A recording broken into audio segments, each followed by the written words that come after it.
भाटी और आनंद दुबे ने बिल्कुल नहीं बोल पा रहे। पहले राजकुमार भाटी, उसके बाद आ रहा हूं अभी तुहिन सिन्हा आपके पास भी। भाटी साहब पहले तो ये बताइए, अखिलेश यादव, कहीं तो मैं तस्वीरें भी दिखाऊं, एक हाथ में संविधान और दूसरे हाथ में फैजाबाद के सांसद का हाथ क्या संदेश देने की कोशिश थी? नहीं, फैजाबाद के सांसद का हाथ तो इसलिए है कि वो हमारे सबसे वरिष्ठतम सांसद हैं। हाँ।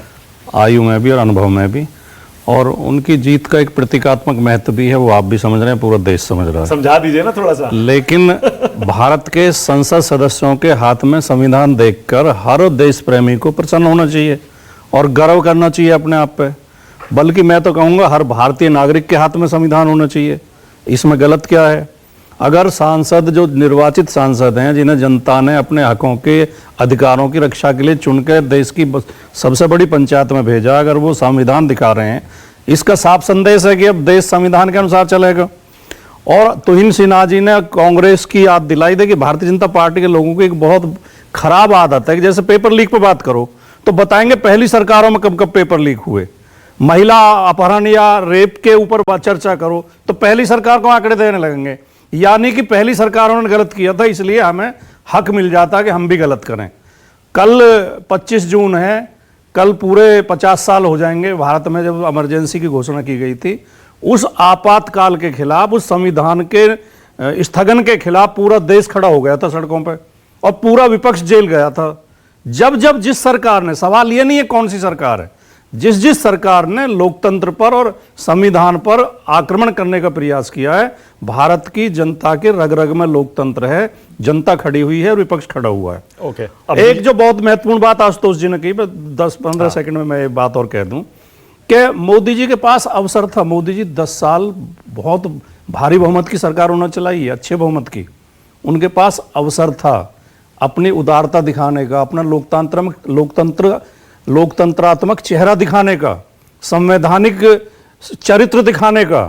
तब तो उन्होंने उसका दुरुपयोग किया, तब तो उनमें अकड़ थी, अहंकार था, विपक्ष को धमकाते रहे, विपक्ष का दमन करते रहे, फर्जी मुकदमे लगाते रहे, विपक्ष की सबसे बड़ी पार्टी को समाप्त करने की घोषणा करते रहे, देश को कांग्रेस मुक्त करने की घोषणा करते रहे। वो रामधारी सिंह दिनकर की पंक्तियां नहीं कि क्षमा सोती उस भुजंग को जिसके पास गरल हो, और उसको क्या जो दंतहीन विषहीन विनीत सरल हो। जब आपके पास नाखून थे, तब आपके पास दांत थे, जब जहर था तब क्षमा करते तो कुछ लगता। अब तो विपक्ष मजबूती के साथ आया। आपने बड़ी चतुराई से देखिए इमरजेंसी का जिक्र कर दिया, लेकिन आपने उस पर बात गोल गोल घुमा दी। अभी तुहिन सिन्हा ने क्या कहा?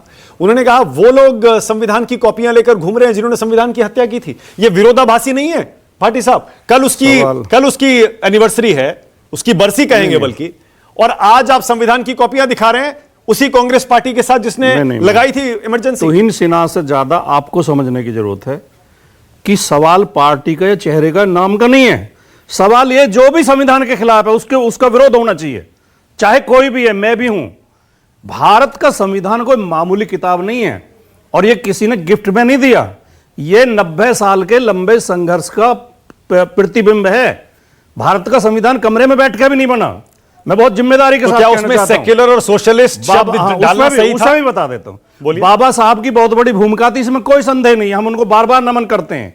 लेकिन भारत का संविधान कमरे के अंदर बैठ कर नहीं बना। 90 साल तक देश की आजादी के लिए जो संघर्ष कर रहे थे, उन्होंने जो जो चीजें देखी देश में और जो जो उन्होंने सपने दिखाए, जो जो आदर्श की बातें की, जो जो भाषण दिए, जो जो उनकी भावनाएं थी, वो सब संविधान में समाहित की गई। इमरजेंसी गलत थी ना?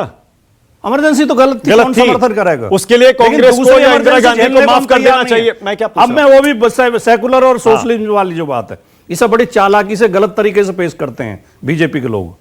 संविधान की उद्देशिका में केवल 2 शब्द शामिल ही तो किए गए थे, संविधान का चरित्र नहीं बदला गया था। अगली पंक्ति क्या कहती है? जब पहली पंक्ति है, हम भारत के लोग भारत को एक सर्वप्रभुत्व संपन्न समाजवादी पंथनिरपेक्ष लोकतंत्रात्मक गणराज्य बनाने के लिए, तो इसमें धर्म पंथ निरपेक्ष और समाजवाद जोड़ दिए, इस पर ऐतराज है। लेकिन अगली पंक्ति क्या है? और उसके सभी नागरिकों को सामाजिक आर्थिक राजनीतिक न्याय देने के लिए। यह क्या है? सामाजिक आर्थिक राजनीतिक न्याय, यही तो समाजवाद है। और उससे अगली पंक्ति क्या है? विचार अव्यक्ति विश्वास धर्म उपासना की स्वतंत्रता देने के लिए। यह क्या? यही तो पंथ निरपेक्षता है। तो उसका चरित्र नहीं बदला गया था। अब ये पता नहीं, इतने बुद्धू तो ये है नहीं, खैर मैं इन्हें थोड़ा लो लेवल के लोग मानता हूं, आरएसएस और बीजेपी वालों को, लेकिन इतने बुद्धू भी नहीं है समझते ना हो, ये जानबूझ के घुमाते हैं। नहीं बाटी साहब, ये नहीं, मैं वो हमेशा कई बार मत बोलिए, वो मैं कहता रहूंगा, नहीं गलत है, नहीं गलत है, ऐसे नहीं, इस तरह से नहीं बोलना चाहिए, चाहे गलत वो आपको फिर कुछ बोलेंगे, पर्सनल मत करिए ना, पर्सनल नहीं कर रहा, पर्सनली है, पूरे संगठन के लिए कह रहा है। नहीं गलत है, तो इनसे ना जवाब देंगे, तो इनसे ना के लोग। देखो सुनो, देखिए मानक जी इसका जवाब में कम विश्वास रखते हैं, ये पाखंड में और अंधविश्वास में जवाब में ज्यादा विश्वास। तो इनसे ना जवाब दे रहे, तो इन बोलिए, आपकी बारी। देखिए 42nd कॉन्स्टिट्यूशनल अमेंडमेंट के संदर्भ में कांग्रेस पार्टी और समाजवादी पार्टी ने जो कहा वो दिखाता है कि उनको कॉन्स्टिट्यूशन की कितनी कम समझ है। आप ध्यान से पढ़िए, ये केवल 2 शब्दों तक सीमित नहीं था।